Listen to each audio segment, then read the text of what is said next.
You mentioned that there was a fall down, maybe creatively or backstage as well. But when were the great years of SMW, and when was the tipping point? So the first shows were just okay. They were just enough to get a pilot on. I thought creatively the fall of '93. Uh, I thought the bodies were better with Jimmy Del Rey because Jimmy just it was a workaholic, just bounced all over the place. I loved the Bruise Brothers and the Moondogs coming in because they really added a lot of chaos to the show. When Bobby Blaze and Chris Candido had a series, those matches were awesome. So to me, the creative peak was probably that Bluegrass Brawl in '94.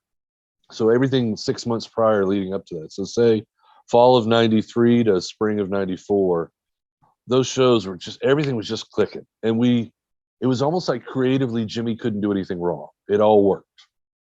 And it was drawing. And it was drawing well. And we were, like I said, that Bluegrass Brawl, man, that was in '94. That was an insane show and a great crowd. So that period.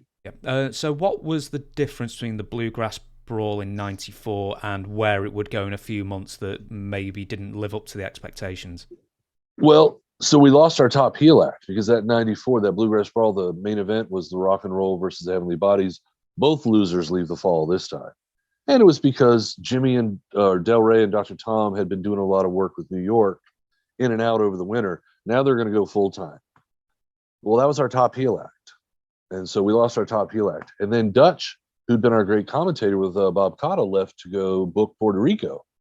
And then we lost our voice. And the Bruise Brothers left. And the Moondogs left, which they were short term. But like I said, I felt like they added something to the card. And we lost our top heel voice in Dutch. We lost our top heel team with things. And then we didn't have anyone to replace him. We had the makeshift team of Chris Candido and Brian Lee. Awesome guys. I know you want to know about Brian Lee. Don't forget to ask me about Brian No, Lee. I won't do. Okay. But we just didn't have anyone. And then our next singles heel, Jimmy brought in Bruiser Bedlam at that same time, who was an unknown. Now, Jimmy was going to push him, but bringing in an unknown is not going to bring back the customers that we just lost. Had he been able to bring in, I know he wanted to bring in Ted DiBiase, which would have been great. I mean, like a master heel. But he had neck injuries. He was just coming back from Japan. He wound up retiring. He didn't come in. Jimmy wanted to get Tony Atlas in as a heel gimmick with Tammy. Black guy and white girl, ooh, racy and redneck hillbilly, racist Kentucky. But they just didn't happen. And that was the other problem. That era was during the steroid trial. For New York, while WCW in Atlanta, they were locking up all their talent. So they were paying guys that Jimmy would have loved to have, Bobby Eaton and Brad Armstrong. They were paying them 150 grand a year to stay home. So that's what happened in that spring of '94. That Bluegrass Brawl was the high point, and then after after that show, we just didn't have established heels on top to draw.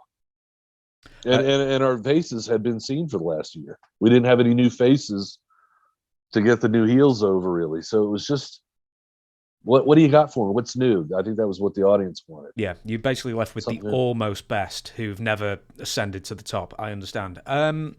You also Yeah. mentioned that with Chris Jericho and Chris Jericho and Lance Storm, excuse me, with the Thrillseekers, you said that they didn't work as well as a replacement top team against the Heavenly Bodies who were working with at the time, I think. Right. No, the bodies or the Thrillseekers, I still have a little bitterness and resentment towards those guys because, I was there at Jimmy's house on Memorial Day the year before with Candido and Tammy and Dr. Tom and Brian. And Jimmy said, "Hey, come downstairs, watch this tape of this kid I just got in the mail." And it was Lance Storm. And he was working Chris Jericho.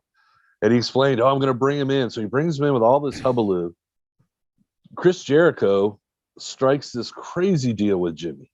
And he wrote about it in his book where he's making like $900 a week because that's what he's making in Mexico. And Jimmy went for that if he could have all their gimmick money, all their T-shirt and photo sales from the souvenir tables, is what I mean by that. Mm-hmm. Well, they didn't want to work the souvenir tables. So they're taking all this money from Jimmy. They're not upholding their end. They're getting paid gobs of money. Lance, great guy. His wife, super nice lady. But I mean, I felt like they kind of screwed us over and they didn't want to learn this style. They wanted to come in and do the Japanese stuff.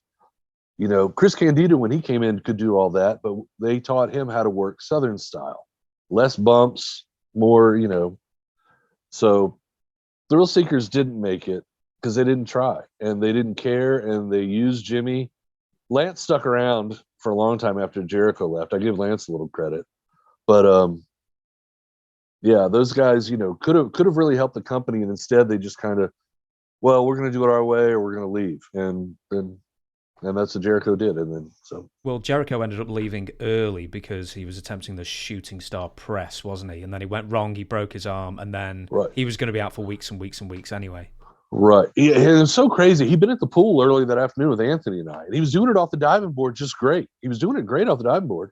He was hitting the water just boom. But when he actually got in the ring to do it, yeah. So Chris is an interesting guy. I'll move on. I'll say this. I want to say this because he did one great thing, or several, but I mean, Chris Irvine is a great guy. He is a hard worker. He's a smart businessman.